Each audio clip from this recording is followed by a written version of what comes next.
অবছা অন্ধকারে ঘেরা রুমটি। গুমোট গন্ধ ছড়িয়ে আছে চারদিকে।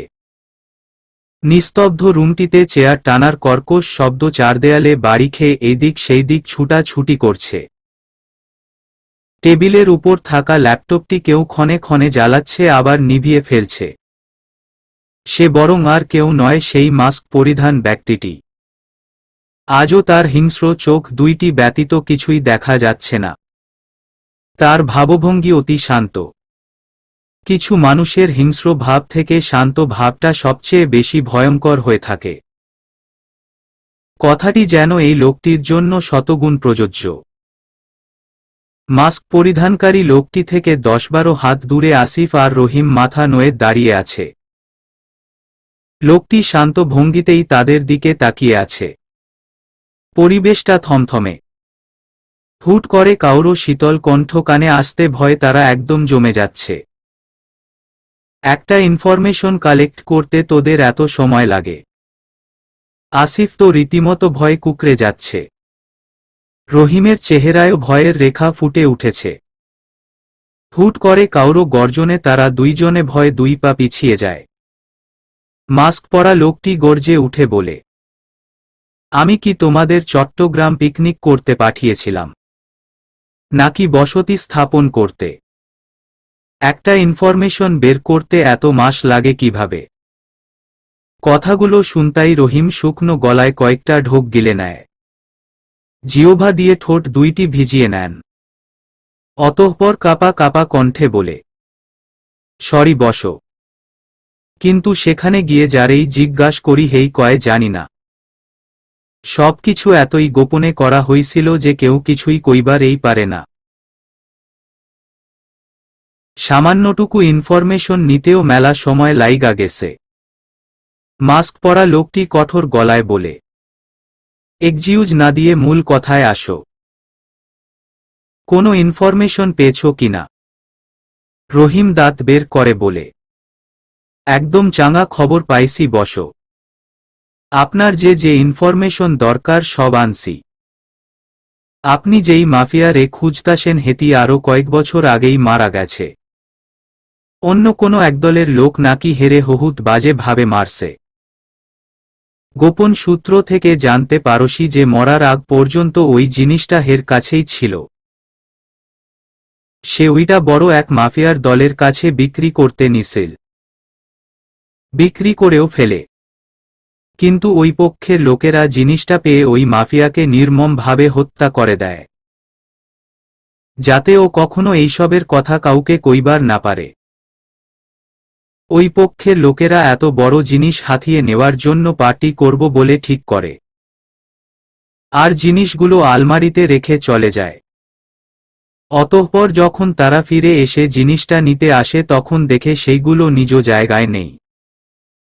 অনেক খোঁজ করেও সেইগুলো খুঁজে পাওয়া যায়নি। অতঃপর জানা যায় ওইখানে একটা মায়া মানুষ রে দেখা গেছিল। সবার সন্দেহ ছিল ওই মায়াটাই হয়তো এই আকামটি করছে। কিন্তু কেউ নাকি ওই মায়ার চেহারা দেখেনি, সাথে খোঁজও পায়নি। কিভাবে আইলো কিভাবে গেল কেউ কইবার পারে না। মাস্ক পরিধান লোকটি সরু দৃষ্টিতে তাকিয়ে বলে, তা তোরা জানতে পেরেছিস? রহিম হেসে বলে, হো পাইছি। এই মায়ার খোঁজ পাইতে গিয়াই তো এত সময় লাইগা গেল। বাচ্চা একটা মায়া বসো। বেশি কথা না বলে ইনফরমেশন দে। জি জি বসো। এই যে বসো। ওই মায়ার ছবি। টেবিলের উপর একটা ছবি রেখে তা এগিয়ে দিয়ে মাস্ক পরিধানকারী ব্যক্তিটি ছবি হাতে নিয়ে থমকে যায়। এক দৃষ্টিতে তাকিয়ে থাকে ছবিটির দিকে। এই দিকে রহিম বলা শুরু করে, মায়ার নাম রিয়ানা ইসলাম। বাপে জাহাজ ব্যবসায়ী আর মায়ে একজন সামাজিক সেবিকা। মায়া ছোট থেকে চট্টগ্রামেই বড় হইছে। খোঁজ নিয়ে জানবার পারসি এখন নাকি ঢাকাতেই আছে। আপনি কইলে বসো, এখনই আমরা খোঁজ লাগাইয়া দেই। বেশি সময় লাগবো না হেরে পাইতে। এই বলে রহিম উৎসুক দৃষ্টিতে মাস্ক পরা লোকটির দিকে তাকায়। কিন্তু সেই মাস্ক পরা ব্যক্তির কোনো খোঁজই নেই। সে নির্বাক, শান্ত দৃষ্টিতে তাকিয়ে আছে ছবিটির দিকে। এইদিকে রহিম কোনো জবাব না পেয়ে আবার বলে, কি হইল বসো কিছুক্ষণ, খোঁজ লাগামুনি। খোঁজ পাওয়ার সাথে সাথেই মায়ারে ধইরা বাইন্দা নিয়া আমু।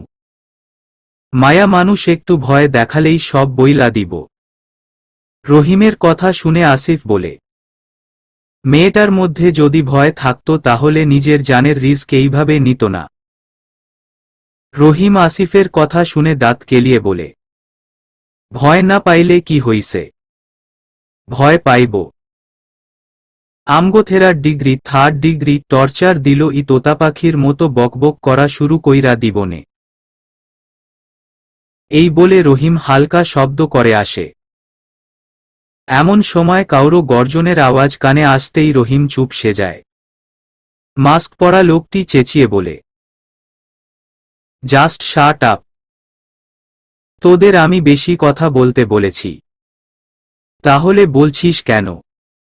আসিফ আর রহিম মাথা নিচু করে বলে, সরি বসো, তোরা যা এইখান থেকে। আমি না বলা পর্যন্ত আগ বাড়িয়ে কিছু করবি না তোরা। দুজনই মাথা নাড়িয়ে দরজার পথে হাঁটা দেয়। দরজা পেরুতেই আসিফ রহিমের কানে ফিসফিসিয়ে বলে, বসো, হুট করে এমন গর্জে উঠল কেন? মুই কেমনে কইতাম? মানুষ কয় মায়া মানুষের মন বুঝা বড় দেয়, কিন্তু এইখানে বসের মন বুঝা বড় দেয়। হেতি রে বুঝার সাধ্য কাউরো নাই, বুঝলি? আসিফ মাথা দুলিয়ে সম্মতি জানায়। আসলে মানুষটা বহুত রহস্যময়ী আর বিচিত্র ধরনের। পুরো আকাশ জুড়ে আজ ধূসর মেঘের বসবাস। বিকেল এখনো পুরোপুরিভাবে নামেনি। বিকেল নামতে অনেক দেরি, কিন্তু তাও চারদিকে আবছা অন্ধকার ছেয়ে আছে। শো শো শব্দে বাতাস বইছে। রাস্তাঘাট শুকনো থাকায় বাতাসের সাথে ধুলোবালি মিশে একাকার। গাছের কচিপাতায় ভরা ডালাগুলোর উপর দল বেঁধে সারিভাবে বসে আছে 4-5টা কাক। কাকগুলো অলস ভঙ্গিতে বসে আছে। মাঝে মধ্যে কর্কশ কণ্ঠে ডেকে উঠছে নিজের উপস্থিতি সকলকে বুঝিয়ে দেওয়ার জন্য। রাস্তার পাশেই একটা কুকুর ওদের দেখে ঘেউ ঘেউ করছে, কিন্তু ওরা কুকুরটিকে পাত্তাই দিচ্ছে না। এইদিকে সেদিকে কিছু পথচারী শিশু ঘুরে ঘুরে ভিক্ষা করছে। কেউ তাদের ভিক্ষা দিচ্ছে তো কেউ না। কেউ আবার দূর দূর করে তাড়িয়ে দিচ্ছে তাদের। কিন্তু ক্ষুধার দায়ে পড়ে তারা বেহায়ার মতো তাদের পিছে ছুটেই চলেছে। দৃশ্যটা সত্যি মর্মান্তিক। কিন্তু এর মধ্যেও একটা হাস্যকর বিষয় হলো মানুষ এদের দেখে মনে মনে কতই না করুণা করে, কত সিম্পাতি তাদের প্রতি। অথচ যদি কখনো এদের জন্য কিছু করার উদ্যোগ নেওয়া হয় তখন এরা ভুলেও এই উদ্যোগের ধারের কাছে ঘেঁষে না। বিষয়টা মজার না? হায়রে মানুষ, কিছু যখন করতেই পারবে না তাদের জন্য, তাহলে অযথা এই করুণা দেখিয়ে কি লাভ? এইটা কি নিতান্তই তাদের ছোট করে দেখা হচ্ছে না? আমি পার্কের এক বেঞ্চিতে বসে এইসবই লক্ষ্য করছিলাম, আর মনে মনে এইসব ভাবছিলাম। এমন সময় ৭৮ বছর বয়সী একটা ছেলে এসে আমার সামনে দাঁড়ায়। গায়ে শার্ট নেই, শুধু একটা প্যান্ট পরা, গায়ে কালি মাখা। আমাকে দেখে বলে, 10টা টাকা দিয়ে নাফা। সকাল থেকে কিছু খাইনি। আমি মিষ্টি হাসি হেসে বলি, আচ্ছা তুমি কি খাবে বল? যা খাওয়ান। তোমার সাথে আর কেউ আছে? হো আছে, ওই তো পাশেই ওরা ভিক্ষা করছে। আমি নিজের ব্যাগ থেকে পার্স বের করে দেখি পার্সে বেশি টাকা নেই, 200 টাকার মতো আছে। আমি ছেলেটিকে জিজ্ঞেস করলাম, কয়জন হবে? আমায় নিয়ে 5 জন। কিল্লিগা? আমি কি যেন ভেবে আশেপাশে তাকাই। আমাদের থেকে কিছুটা দূরেই একটা ফুচকাওয়ালাকে দেখতে পেলাম। সাথে সাথে আমার মুখে হাসি ফুটে উঠে। আমি হাসি মুখে বলি, ফুচকা খেতে পারবে? হো পারুম। পেটে কিছু জওয়ান দিয়া কথা। আচ্ছা ঠিক আছে, চল। আর শুনো, তুমি ওদেরও ডেকে নিয়ে ফুচকার দোকানের সামনে আসো। ছেলেটা খুশি হয়ে দৌড়ে সেই দিকে যায় ওদের ডেকে আনার জন্য। আমি গিয়ে ফুচকার দোকানের সামনে দাঁড়িয়ে বলি, মামা কম জাল দিয়ে 6 প্লেট ফুচকা দিও তো। অর্ডার দিতে দিতেই দেখি বাচ্চা পার্টিরা এসে হাজির। অতঃপর একটা একটা করে আমি সকলের মাঝে ফুচকার প্লেটটা ধরিয়ে দেই। সকলেই ফুচকা পেয়ে সেটার উপর হামলে পড়ে। আমিও ওদের সাথে একটা প্লেট নেই, ওদের সাথেই খেতে থাকি। মনটা ভালো ছিল না বিধায় আনিশার বাসা থেকে সোজা পার্কে এসে পড়েছিলাম। মন খারাপের কারণ ছিল আনিশার আজ আকদ হয়ে গিয়েছে, তাও দা মারুফের সাথে। কিভাবে কি তা আমি আর পায়েল কিছুই বুঝতে পারছিলাম না। দা মারুফের সাথে বিয়ে মানে কি? অতঃপর কাহিনী জিজ্ঞেস করলে জানতে পারি দা মারুফ নাকি আগে থেকেই আনিশাকে ভালোবাসত, সাথে ওর জন্য নাকি মহাপাগল। অথচ এইসবের আমি আর পায়েল কিছুই জানি না। এইটা কি কোনো কথা? বেশ অভিমান হয়েছিল আনিশার উপর। এমন কেন করল? কিন্তু মুখে কিছু বলিনি। অনুষ্ঠান শেষে চুপচাপ বেরিয়ে এসেছিলাম অভিমানটা নিয়ে। কিন্তু এখন এই বাচ্চাদের হাস্যোজ্জ্বল মুখটা দেখে মনটা একদম ভালো হয়ে গেল। সত্যি এদের মুখে হাসি ফুটাতে বেশি কিছু করা লাগে না। অতি সামান্য কিছুই এদের জন্য অনেক। ফুচকা খাওয়া শেষ হতেই সকলে বিভিন্ন দিকে চলে যায়। আমি বিল মিটিয়ে পার্ক থেকে বেরিয়ে আসি। রাস্তার পাশ ঘেঁষে হেঁটে চলেছি। বড় রাস্তায় প্রচণ্ড জ্যাম, যার জন্য এখান থেকে রিকশায় চড়লাম না। অযথা জ্যামে বসে সময় ব্যয় করার চেয়ে হাঁটা ভালো। হাঁটতে হাঁটতে বাদিকের গলিতে ঢুকে পড়াম। গলির শেষ মাথায় আরেকটি রাস্তা। ওই রাস্তায় সাধারণ কোনো জ্যাম থাকে না, সেখান থেকে স্বাচ্ছন্দ্যে রিকশা নেওয়া যাবে। আমি রাস্তার ধারে আসতেই দেখি আজ এই দিকটা বেশ ফাঁকা ফাঁকা। তুলনামূলক গাড়ির চলাচল কম। আমি রাস্তার পাশে দাঁড়িয়ে রইলাম রিকশার অপেক্ষায়। কিছুক্ষণের মাঝে একটা রিকশা দেখতে পেলাম। সেটাকে ডাকতেই যাব এমন সময় পিছন থেকে একজন ডেকে উঠে, এক্সকিউজ মি ম্যাম। আমি পাশে ফিরেই দেখি সাদামিটে একজন ছেলে দাঁড়িয়ে আছে। আমি ভ্রু কুঁচকে তার দিকে তাকাই। অতঃপর বলি, জি কি চাই? আসলে আমি না এই ঠিকানাটা খুঁজে পাচ্ছি না, যদি একটু দেখে বলতে এইটা কোথায়। একটা কাগজ আমার দিকে এগিয়ে দিয়ে আমি কাগজটা হাতে নিয়ে কিছুক্ষণ তাকিয়ে রইলাম। মনে করার চেষ্টা করলাম আমি আদৌ চিনি কিনা। এইসব ভাবতে ভাবতেই অনুভব করলাম কেউ আমার মুখ চেপে ধরেছে। শ্বাস নিতে কষ্ট হচ্ছে। আমি দ্রুত গতিতে হাত পা ছড়াছড়ি শুরু করলাম, কিন্তু বিশেষ কোনো লাভ হলো না। আস্তে আস্তে আমি নিস্তেজ হয়ে পড়ি। চোখের সামনে অন্ধকার ছেয়ে যায়। ঘটনাক্রম বুঝার আগেই জ্ঞান হারাই আমি। রিয়ান। সে সাথে সাথে পিছে ঘুরে দাঁড়ায়। চোখ দুইটিতে তার বিস্ময় ভরা। মুখ ভঙ্গি না বুঝলেও তার চোখ জোড়ার ভাষা আমি ঠিকই বুঝে গিয়েছি। আমি কোনো মতে বিছানা থেকে নেমে দাঁড়াই।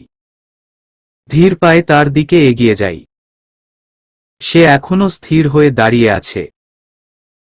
আমি এক পা দুই পা এগিয়ে তার সামনে গিয়ে দাঁড়াই। বাঁধা হাত দুইটি উঁচু করে মাস্কটা টেনে নিচে নামাই। সাথে সাথে সে চোখ বন্ধ করে ফেলে। আর আমি এক ধ্যানে তার মুখপানে তাকিয়ে থাকি। চোখ দুটো বন্ধ অবস্থায় নড়ছে, যার ফলে তার ছোট ছোট চোখের পাপড়ি নড়ছে। সরু নাকের ডগায় বিন্দু বিন্দু ঘাম জমে আছে। বাগালের সেই তিলটা যেন বারবার চোখে বাজছে। আমি আর কিছু না বলে তার বুকে ঝাঁপিয়ে পড়ি। হাত বাঁধা থাকার কারণে চেয়ে তাকে জড়িয়ে ধরতে পারছি না। তার বুকে চুপচাপ মাথা রেখে চোখ বন্ধ করে নেই। হুট করে রিয়ান আমায় তার কাছ থেকে দূরে সরিয়ে দেয়, আর লম্বা লম্বা নিঃশ্বাস নিতে থাকে। আমি তার দিকে এক দৃষ্টিতে তাকিয়ে থাকি। রিয়ান নিজেকে সামলিয়ে আমার দিকে তাকায়, অতি সূক্ষ্ম দৃষ্টিতে তাকিয়ে কাট কাট গলায় বলে, তাহলে শেষ পর্যন্ত চিনেই ফেললে আমায়। ওয়েল ওয়েল, ভালোই হয়েছে। এখন আর এই লুকোচুরি খেলতে হবে না। এই মাস্কের আড়ালে লুকিয়ে থাকতে হবে না। এই বলে রিয়ান মাস্কটা টেনে খুলে দূরে ছুঁড়ে মারে। আমি কিছুই বলছি না, শুধু শীতল দৃষ্টিতে তার দিকে তাকিয়ে আছি। সে আমার দিকে তাকিয়ে কঠোর গলায় বলে, তা এখন তো আমার পরিচয় জেনেই গিয়েছ, সাথে কাজটাও সহজ করে দিয়েছ। তোমাকে ডমিনেট করা আমার জন্য ইজি হবে। আমি তাও কোনো কথা বলছি না, শান্ত চোখে তার দেখছি। সে আমার অতিকাছে এসে চোখে চোখ রেখে জিজ্ঞেস করে, এখন বলো সেই মেডিসিনটা কোথায় রেখেছ, সাথে বাকি জিনিসগুলো। বরাবরের মতো আমি এখনো চুপ। শান্ত দৃষ্টিতে আমি তার চোখের দিকে তাকিয়ে আছি। সে এইবার রাগান্বিত কণ্ঠে বলে, speak up dammit, I'm asking you something. আমি তাও চুপ। সে এইবার রেগে আমার বাহু দুটি চেপে বলে, say something, your silence is killing. বাক্যটি সে সম্পূর্ণ করল না, শেষ দিকে এসে থেমে গেল। এইবার আমি গিয়ে মুখ খুলি, অতি শান্ত কণ্ঠে বলি, কেন করছেন এইসব? এইসবের সাথে কেন জড়িয়েছেন আপনি? What is the reason? আমার কথা শুনে হয়তো বা তিনি বিস্মিত হলেন। তার বিস্ময়ের কারণ হয়তো বা আমি হালকা পাতলা আন্দাজ করতে পারছি। সে আমার বাহুদয় ছেড়ে দিয়ে একটু দূরে গিয়ে দাঁড়ায়।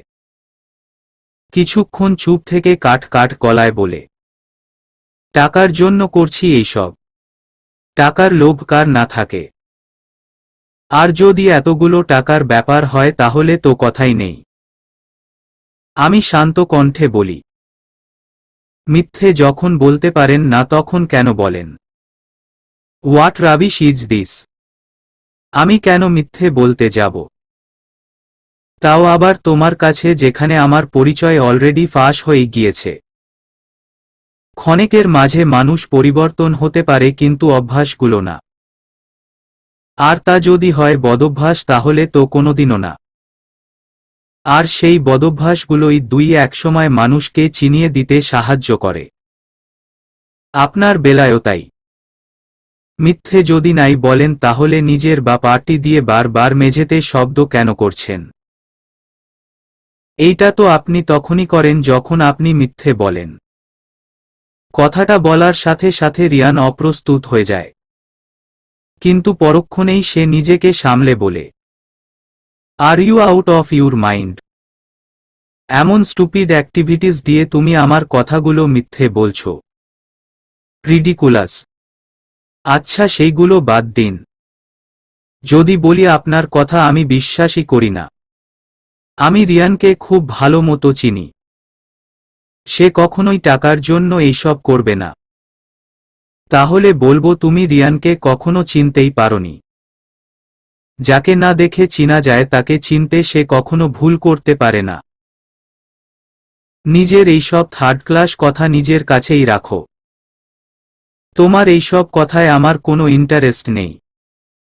তাই নিজের এইসব কথা বন্ধ কর, আর চুপচাপ বলে দাও সেই মেডিসিন আর পেনড্রিভটা কই। যদি বলি বলবি না, তখন এমন করুণ অবস্থা করব যে তুমি বলতে বাধ্য হবে। আর যদি না বলো তাহলে একদম মেরে ফেলব। আমি এতক্ষণ শান্ত ভঙ্গিতে তাকে পর্যবেক্ষণ করছিলাম। তিনি কথাটা বলার সময় আবার পা দিয়ে মেঝেতে শব্দ করছিলেন। ঠিকই বলে অনেকে, বদভ্যাস সবসময় মানুষকে ফাঁসিয়ে দেয়। আমি রিয়ানের দিকে তাকিয়ে বলি, তাহলে মেরে ফেলুন। কেননা আমি কখনোই বলবো না সেটা কোথায়। রিয়ান এইবার রাগান্বিত হয়ে পাশের ছোট টেবিলে রাখা কাচের গ্লাসটা আমার অবস্থান থেকে প্রায় 2 হাত দূরে ছুঁড়ে মারে আর রাগে ফুঁসতে থাকে। চোখ বন্ধ করে নিজেকে সামলানোর চেষ্টা করে আমি একবার রিয়ানের দিকে তাকিয়ে কাচের টুকরোর দিকে তাকাই। কাচের অজস্র টুকরো ছড়িয়ে ছিটিয়ে আছে চারদিকে। আমি কিছু না বলে কাচের সাইডে এগিয়ে যাই আর একটা বড় কাচের টুকরোর মধ্যে পা বসিয়ে দেই। সাথে সাথে আহহ বলে আর্তনাদ করে উঠি। আর একটু পিছিয়ে খাটে গিয়ে বসে পড়ি। আমার আর্তনাদ শুনে রিয়ান চটজলদি পিছে ঘুরে দাঁড়ায়।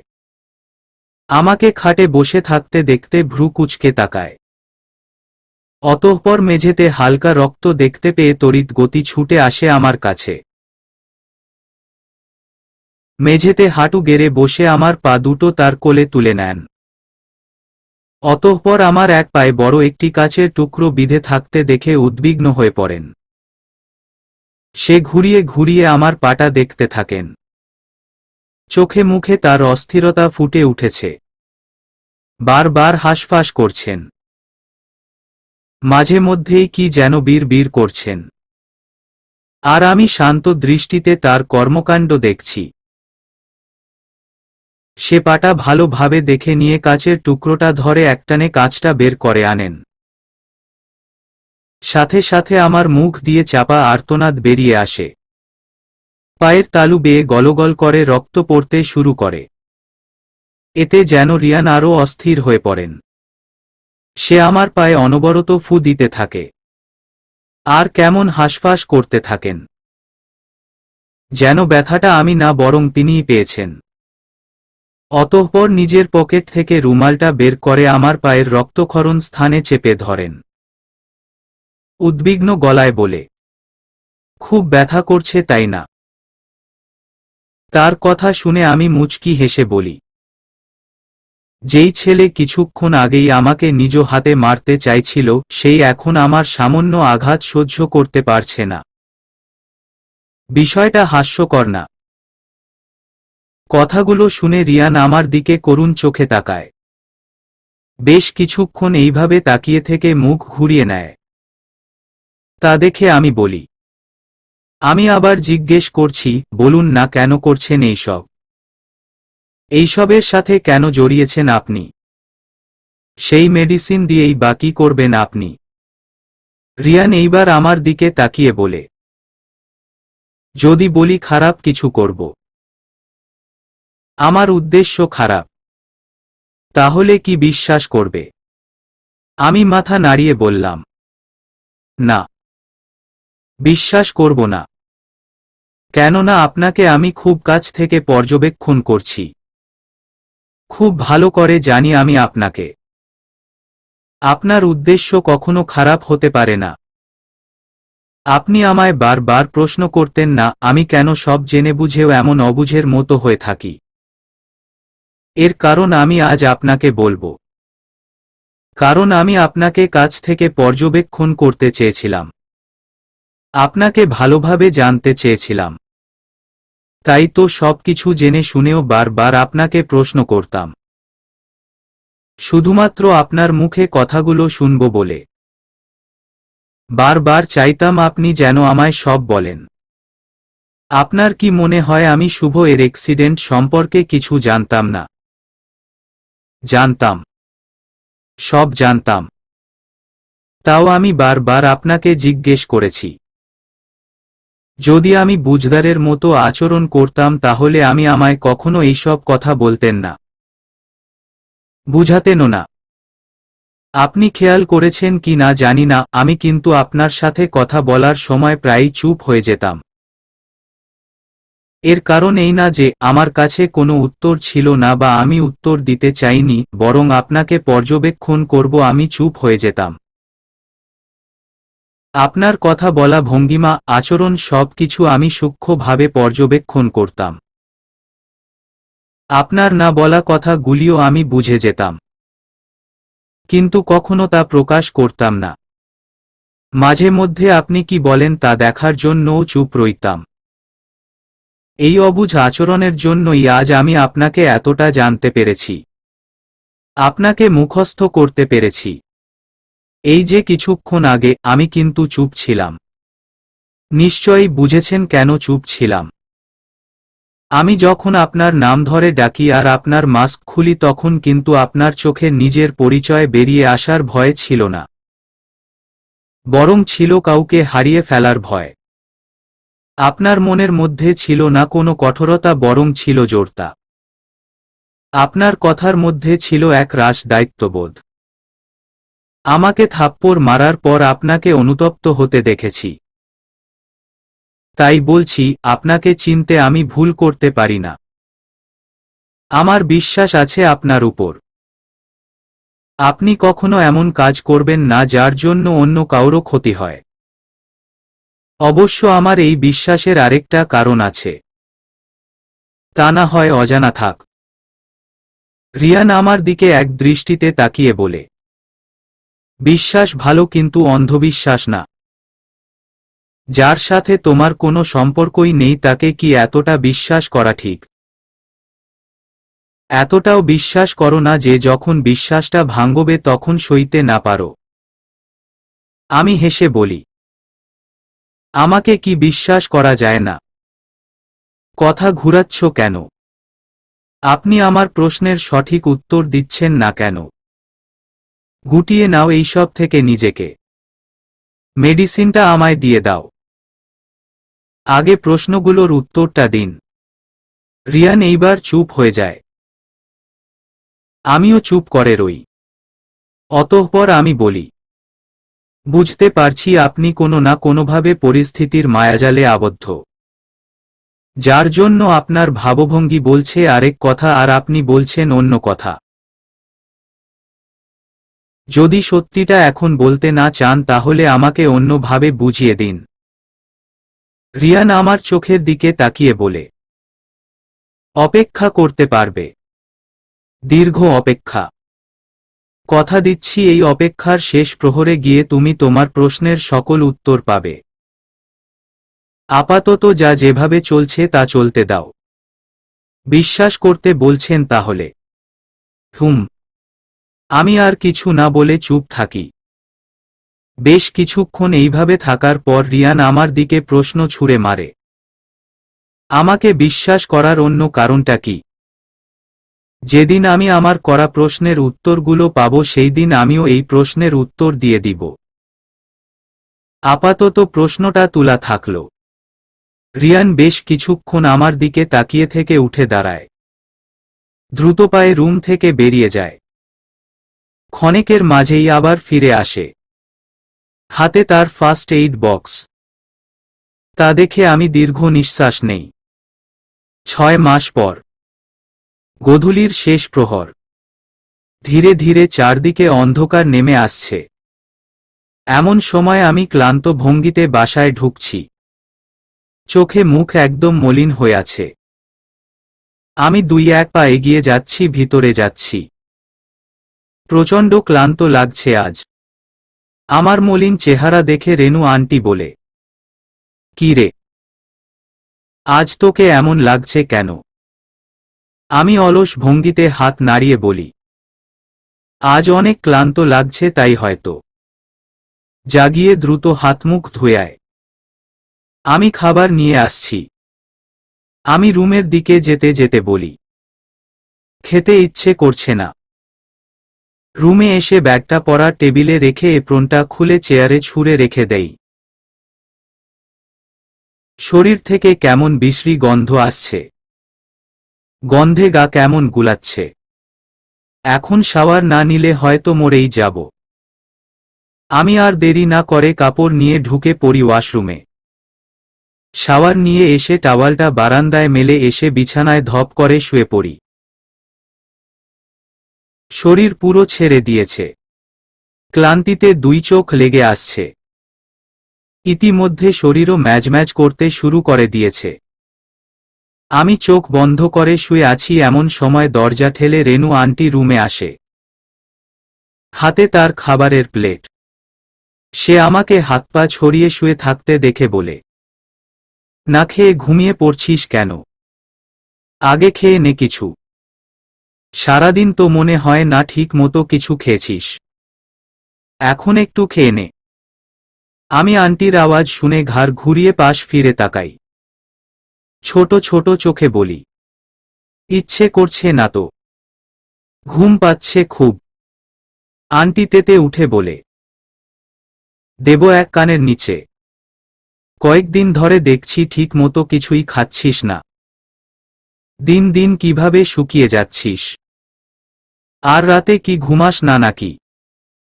চোখের নিচেও কেমন কালি পড়ে গিয়েছে। পড়ার চাপ বেড়ে গিয়েছে। তার উপর কয়েকদিন যাবৎ ধরে ওইসব কাটাকাটি দেখে অভক্তি চলে এসেছে। খেতে গেলেই ওইসব মনে পড়ে আর বমি আসে। আন্টি আমার পাশে এসে বসে বলে, একটু তো খেতে হবে নাকি? উঠো, আমি খাইয়ে দিচ্ছি।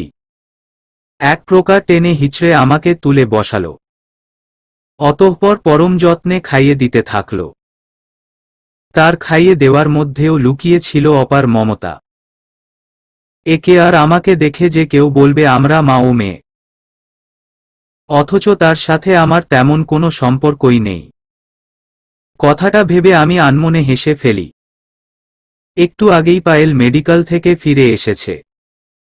ঘরে এসে সে কোনো মতে ফ্রেশ হয়ে রান্নাঘরের দিকে দৌড় দেয়। রান্নাঘরের সামনে আসতেই সে ইসমি বেগম মানে ওর শাশুড়িকে দেখতে পায়। সে চুলায় চায়ের জন্য পানি বসাচ্ছে। পায়েল তাকে দেখে তাড়াতাড়ি ওড়না টেনে মাথায় ঘোমটা দিয়ে নেয়। অতঃপর রান্নাঘরে ঢুকতে ঢুকতে বলে, মা আমি করে দিচ্ছি আপনি যান। ইসমি বেগম পায়েলের দিকে তাকিয়ে বলে, সমস্যা নেই, আমি করে নিব। পায়েল মাথা নিচু করে বলে, আমার উপর কি কোনো বিষয়ে রেগে আছেন? না মানে? ইসমি বেগম কিছুক্ষণ পায়েলের দিকে তাকিয়ে বলে, মাত্র মেডিকেল থেকে এসেছো, নিশ্চয়ই ক্লান্ত হবে। তাই বলছিলাম আমি করি। পায়েল এইবার মাথা তুলে মিষ্টি হাসি হেসে বলে, তেমন তো কিছু করতে চাইছি না, শুধু চাটা করতে চাইছি। আর এইভাবেও সকাল ও সন্ধ্যার চাটা বাবা আর আপনি আমার হাতেরই খান। এই দুই বেলা কিন্তু আমার ডিউটি ফিক্সড থাকে। আর আমি আবার কামাই কম দেই।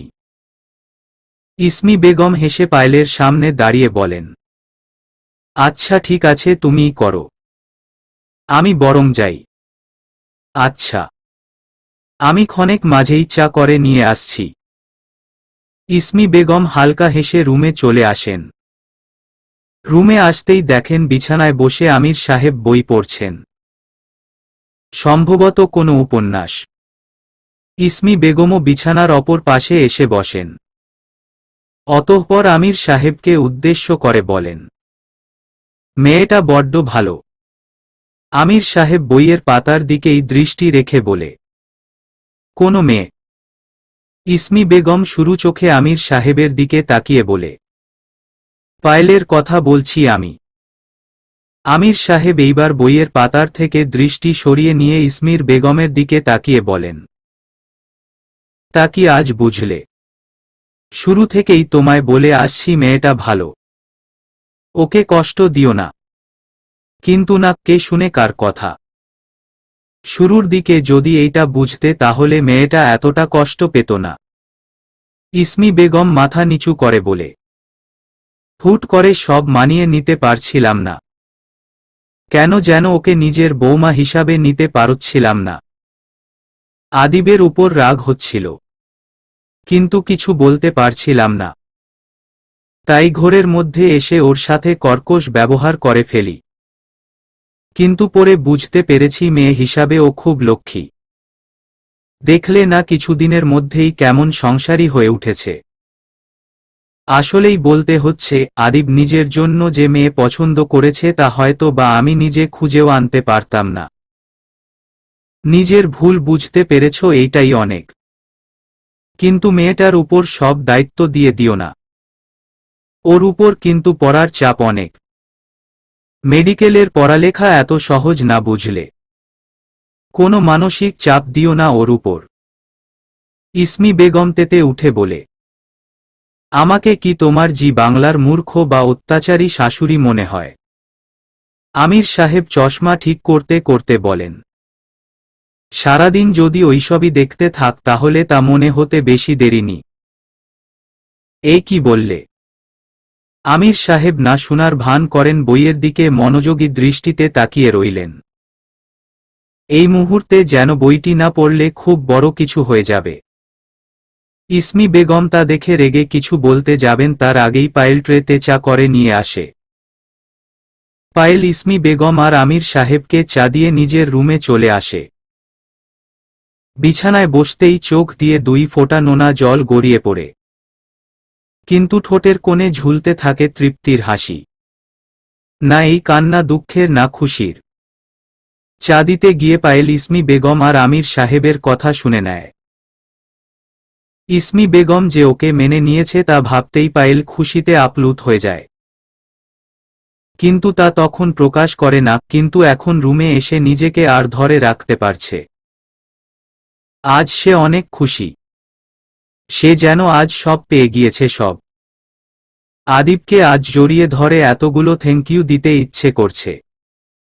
ওর জন্যই সব হয়েছে। ও যদি সর্বদা ওর পাশে না থাকতো তাহলে হয়তো এর কিছুই সম্ভব হতো না। সে কবে ভেঙে যেত।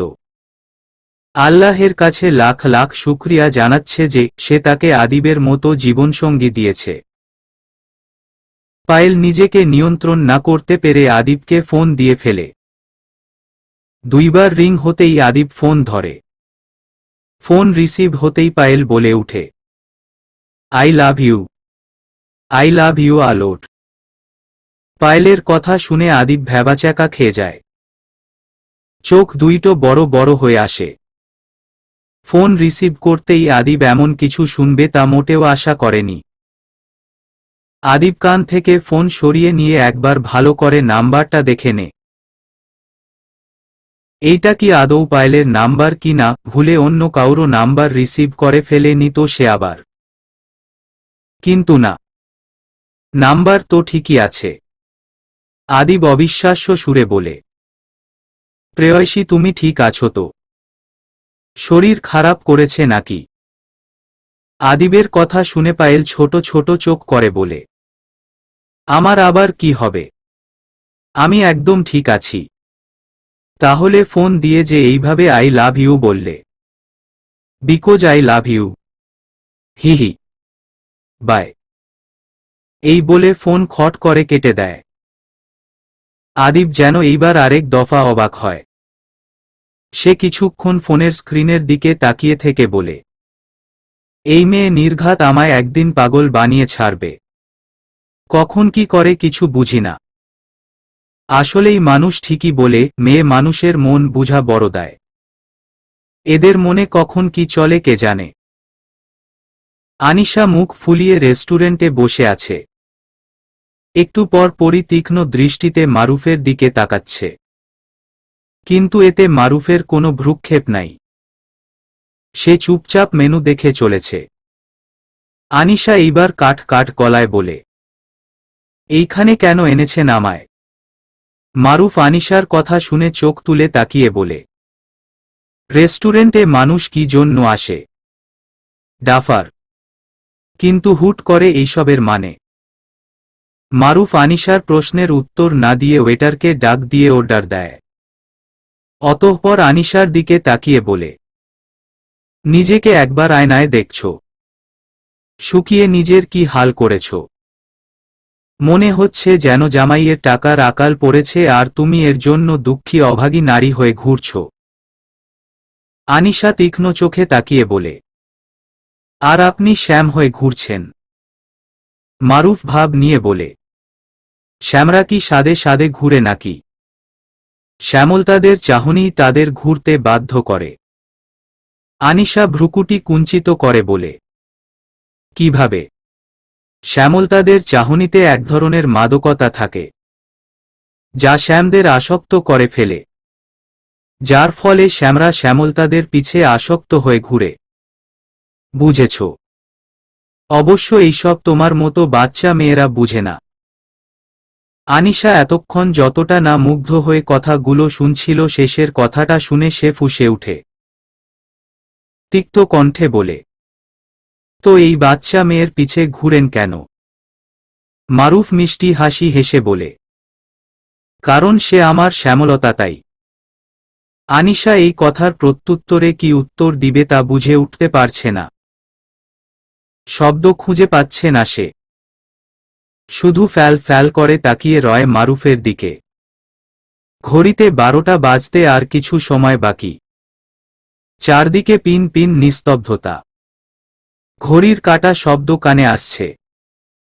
মাঝে মধ্যে দুই একটা কুকুরের মিছিমিছি ডাক শোনা যাচ্ছে। আমি নিজের রুমের বসেই পড়ছি। চোখে বিন্দু মাত্র ঘুম নেই। সন্ধ্যায় আন্টি খাইয়ে দিয়ে যাওয়ার পর লম্বা একটা ঘুম দেই, আর সেই ঘুম গিয়ে ভাঙ্গে ঠিক রাত 10টায়। এরপর রাতের খাবার পড়তে বসে পড়ি। আঙ্কেল আর আন্টি তো খেয়েই ঘুমিয়ে পড়েছেন। রাত 1টার নাগাদ আমি বই বন্ধ করে সোজা হয়ে বসি।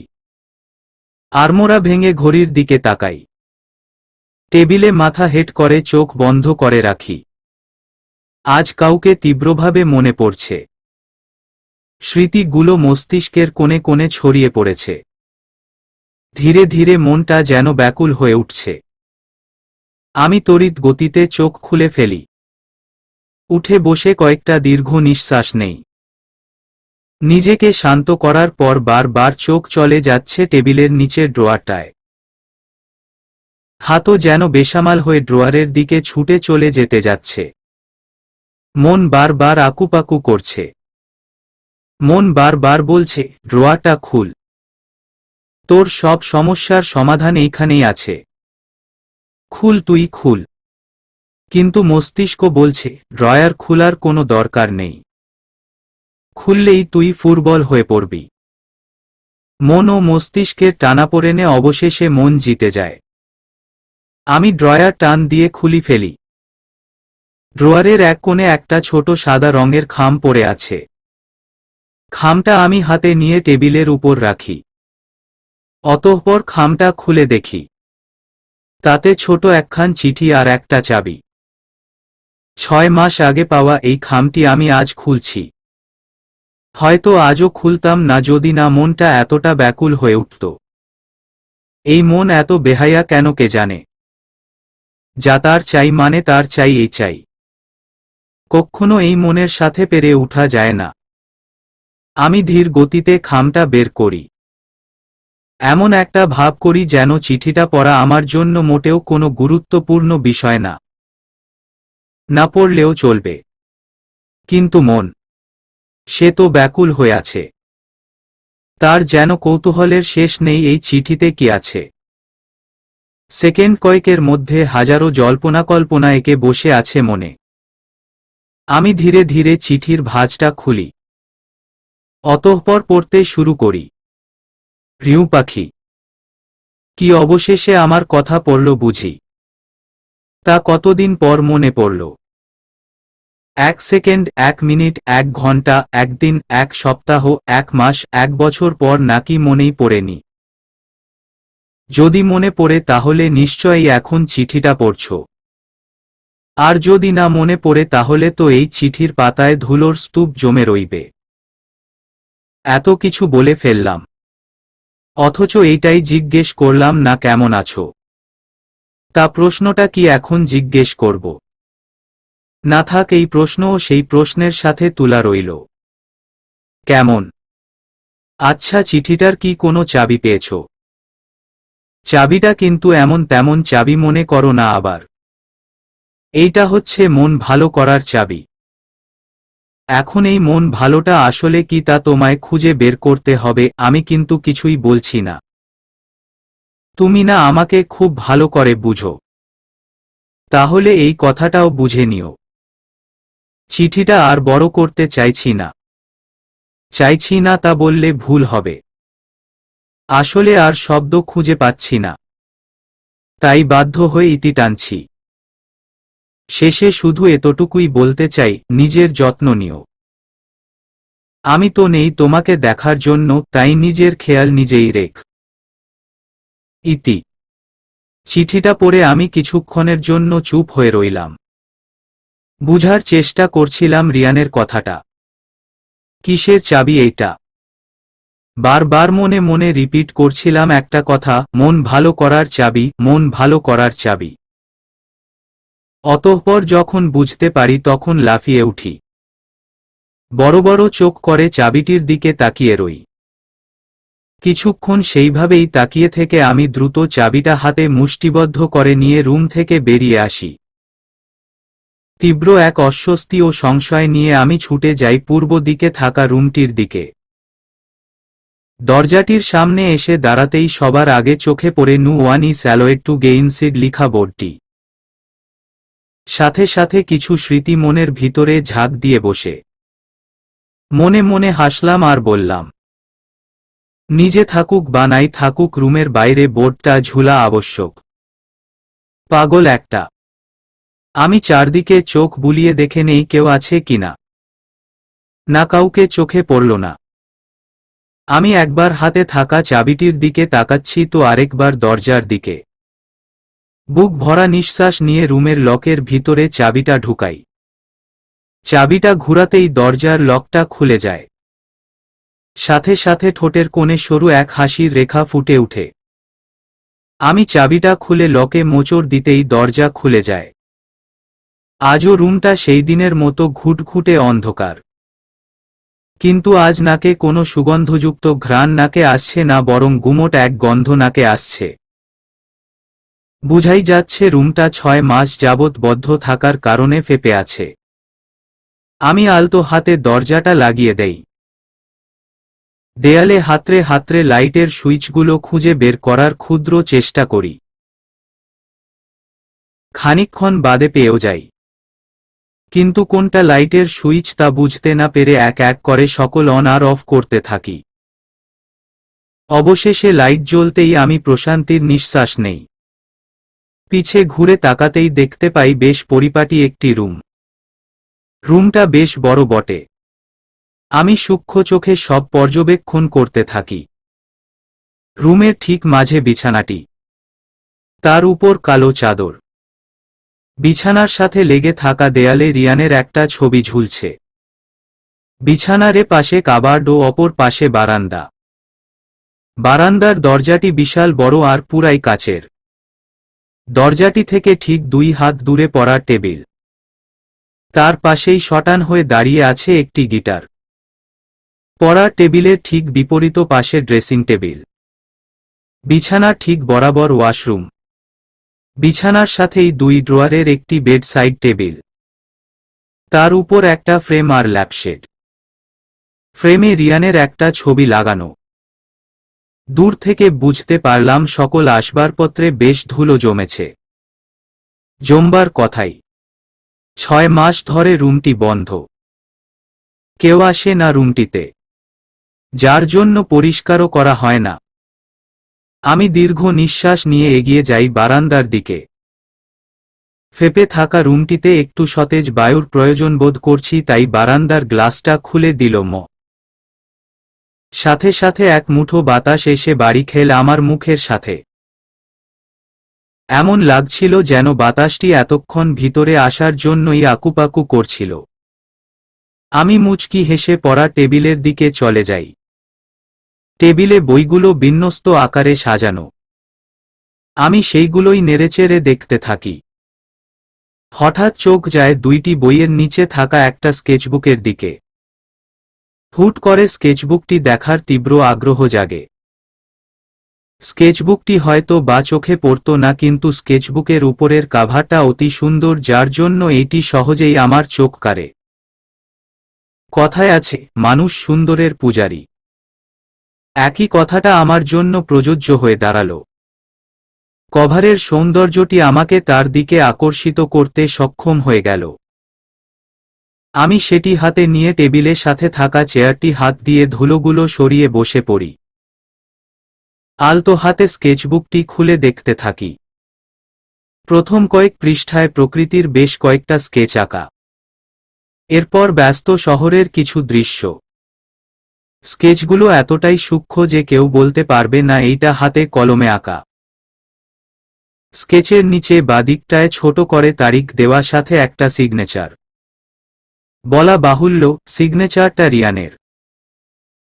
তার সিগনেচার আমি এর আগেও বহুবার দেখেছি, যার জন্য আমার চিনতে অসুবিধে হলো না। আমি বিস্ময়কর দৃষ্টিতে তাকিয়ে থেকে আনমনে বলি, উনার আর কত গুণ আছে কে জানে। এই বলে আমি পরবর্তী স্কেচটি দেখার জন্য পৃষ্ঠা উল্টাতেই থমকে যাই।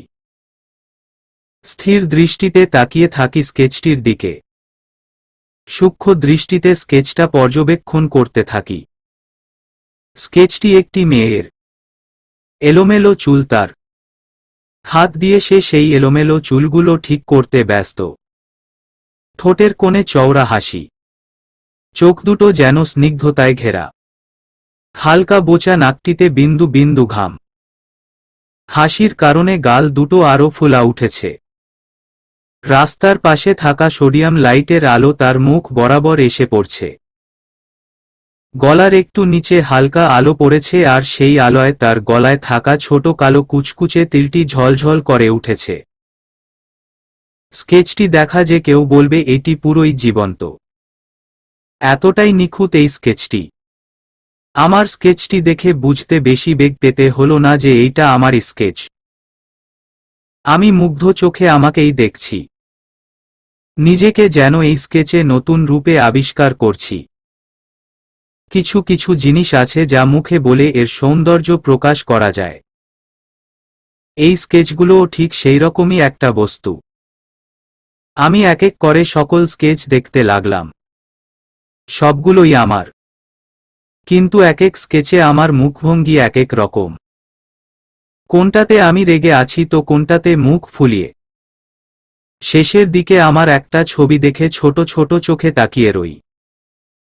আমি ছলছল চোখে তাকিয়ে আছি। গোলগাল গাল দুটো একদম লাল হয়ে আছে। নাকের ডগাও লাল হয়ে আছে। গালের মধ্যে হালকা কান্নার পানি জমে আছে।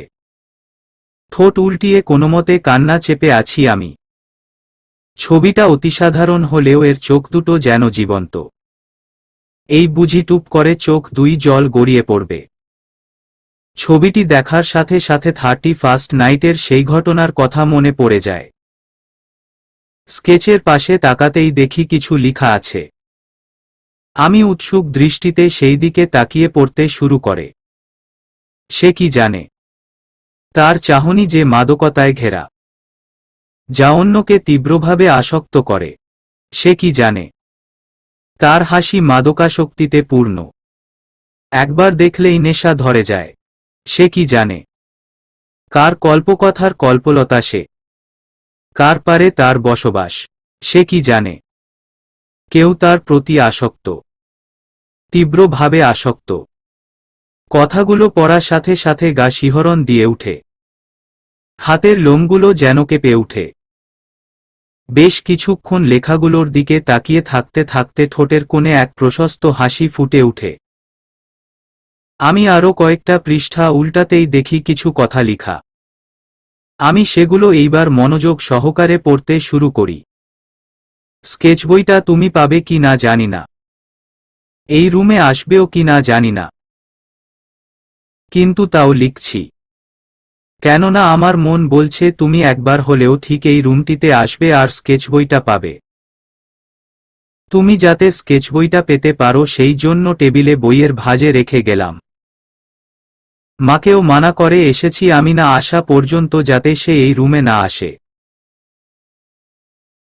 যদি বাই এনি চান্স তার হাতে স্কেচ বইটা পড়ে আর তোমার আগে সে এই বইটা দেখে ফেলে, দেখলে বইটা তুমি আগে দেখবে, অন্যথায় আর কেউ না। তা তুমি নিশ্চয়ই ভাবছো যেই আমি আমার রুমে কাউকে ঢুকতে দেই না সেই আমি তোমাকে কেন আমার রুমের চাবি দিয়ে আসলাম, তাই তো? তুমি কি বুঝতে পেরেছো কেন দিয়েছি চাবিটা নাকি না? যদি আমাকে সত্যি বুঝে থাক তাহলে নিশ্চয়ই বুঝে গিয়েছো কেন। তা এই কেনটা খুঁজে বের করে নাও। আর হ্যাঁ, অপেক্ষার প্রহর দীর্ঘ হবে বলে যাচ্ছি। এই দীর্ঘ সময় যে শুধু মাসে আবদ্ধ থাকবে তা না, মাস পেরিয়ে বছরেও গড়াতে পারে। তাই আবার বলছি, নিজের খেয়াল রেখ। আর পারলে এই কেনটা খুঁজে নিও। হয়তো কেন এর রহস্যও কোনো এক বইয়ের পাতায় লুকিয়ে আছে। আমি এইবার স্থির হয়ে বসে রইলাম। আনমনে বলতে থাকি, রিয়ান এর মধ্যে মেয়েদের চেয়েও ডাবল প্যাচ নিয়ে ঘুরে। একবার বলেছি কি আমি তাকে ভালো মতো বুঝি, তাই বলে কি এখন এর সত্যতা যাচাইয়ের জন্য কি বারবার পরীক্ষা জারি করবে নাকি? উফ, এখন এত রাতে বসে বসে এই কেন এর উত্তর খুঁজো। 1 মিনিট। শেষে রিয়ান যেন কি বললেন, হয়তো কেন এর রহস্যও কোনো এক বইয়ের পাতায় লুকিয়ে আছে। উনি কি ইনডাইরেক্টলি স্কেচবুকের কথাই বলছেন? আমি দ্রুত স্কেচবুকের বাকি পৃষ্ঠাগুলো উল্টাতে লাগলাম। একদম শেষ পৃষ্ঠায় গিয়ে দেখি একটা চাবিকে সেলোটেপ দিয়ে লাগিয়ে রাখা হয়েছে। আমি সেলোটেপটা খুলে চাবিটা নেই। বুঝার চেষ্টা করি কিসের চাবি। আমি সূক্ষ্ম দৃষ্টিতে রুমের চারদিকে তাকাতে থাকি। মূলত উদ্দেশ্য দেখা কিসে কিসে লক আছে। অতঃপর কাবার্ডের দিকে চোখ যেতেই আমি সেই দিকেই আগে যাই। প্রথম পার্টটা খোলার চেষ্টা করি কিন্তু খুলে না। দ্বিতীয় পার্টে চাবি ঢুকিয়ে ঘুরাতেই খুলে যায়। সাথে সাথে আমার মুখে আবার হাসি ফুটে উঠে। আমি কাবার্ডটা খুলতেই দেখতে পাই একটা মাঝারি সাইজের কালো শপিং ব্যাগ। আমি উৎসুক চোখে সেটা হাতে নেই। অতঃপর ভিতরে উকি দিতেই ছোট একটা টেডিবিয়ার চোখে পড়ে, সাথে একটা বক্স। আমি বক্সটা আগে বের করে হাতে নিয়ে খুলে দেখি। তাতে একজোড়া পায়েল। পায়েলের পুরো গায়ে ছোট ছোট সাদা পাথর বসানো। সাধারণ হলেও এর মধ্যে অসাধারণ একটি ব্যবহার ফুটে উঠেছে। আমি বাক্সটা রেখে টেডিবিয়ার হাতে নিলাম। বেবি পিঙ্ক কালারের একটি টেডিবিয়ার। টেডিবিয়ারটি হাতে একটা লাভ টাইপ কোশন ধরে আছে। আমি সেটা বুকে জড়িয়ে নিতেই সেটা বেজে উঠে। আমি অবাক চোখে টেডিবিয়ারটির দিকে তাকিয়ে থাকি। সেটা বয়ে উঠছে, রিউ পাখি, রিউ পাখি, রিউ পাখি। একটা সময়ের পর বলা বন্ধ হয়ে গেল। আমি হালকা হেসে মনে মনে বলি, আসলেই চাবিটা মন ভালো করার চাবি ছিল। কিন্তু আপনি কবে আসবেন? না আছে কোনো যোগাযোগ, না কোনো খবর। 6 মাস তো হলো সিডনি গিয়েছেন। আচ্ছা, অপেক্ষার প্রহর কি সত্যি খুব লম্বা হবে, যা একসময় আমার সকল সহ্যের বাঁধ ভেঙে দিবে? প্রশ্নের জবাব সেই দিন পাই। কিন্তু প্রতিনিয়ত এই প্রশ্ন মনের মধ্যে নিয়েই ঘুরঘুর করছিলাম। দেখতে দেখতে যে কিভাবে আরো 8 মাস পেরিয়ে গেল বুঝাই গেল না। হয়তো পড়াশোনা নিয়ে ব্যস্ত ছিলাম বলে বুঝে উঠতে পারিনি। সেই দিন আমি ক্লাস শেষে বাসায় এসেছি মাত্র। ক্লান্ত শরীর নিয়ে দরজার সামনে দাঁড়িয়ে বেল টিপছি। একটু পর আন্টি এসে দরজা খুলে দেয়। আন্টি দরজার খোলার সাথে সাথে ভিতরে চলে গেলেন। প্রথমত আমি আন্টির এই কাজে বিস্মিত হলাম। কেননা আন্টি এমন কখনো করে না। আমি কৌতূহল নিয়ে বাসায় ঢুকলাম। চারদিকে তাকিয়ে বুঝার চেষ্টা করলাম কি হয়েছে। নজরে দেখা গেল আন্টি আজ বেশ ব্যস্ত। বারবার এই দিক সেই দিক দৌড়াদৌড়ি করছেন। এত ব্যস্ততার কারণ বুঝে উঠতে পারলাম না। দেখে মনে হচ্ছে যেন বাসায় এক ঝাঁক মেহমান আসবে। আমি দরজা লাগিয়ে রান্নাঘরের দিকে গেলাম। কৌতূহলী দৃষ্টিতে আন্টির দিকে তাকিয়ে বললাম, তোমাকে আজ এত ব্যস্ত দেখাচ্ছে কেন? বাসায় কি কোনো মেহমান আসবে নাকি? আন্টি ব্যস্ত কণ্ঠে বলে, আসবে না, এসে গেছে। আমি জিজ্ঞাসুক দৃষ্টিতে তাকিয়ে বলি, কে এসেছে? রিয়ান এসেছে। রুমেই আছে, ঘুমাচ্ছে।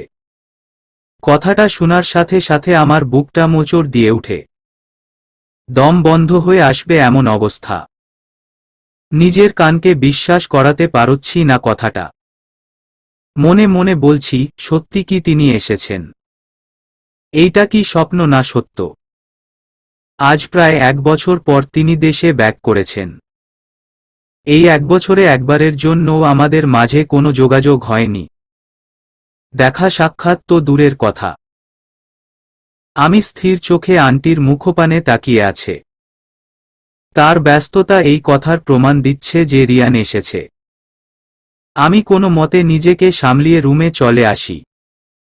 রুমে এসে দরজা লাগিয়ে দাঁড়িয়ে বড় বড় নিঃশ্বাস ফেলি। বুঝতে পারছিলাম না আমার অপেক্ষার প্রহর কি সত্যি শেষ হতে চলেছে। সকল প্রশ্নের উত্তর কি আমি খুব জলদি পেতে চলেছি? তার সাথে দেখা হলে আগে কি জিজ্ঞেস করব, আমার উত্তরগুলো দেন নাকি অন্য কিছু? না, আর ভাবতে পারছি না।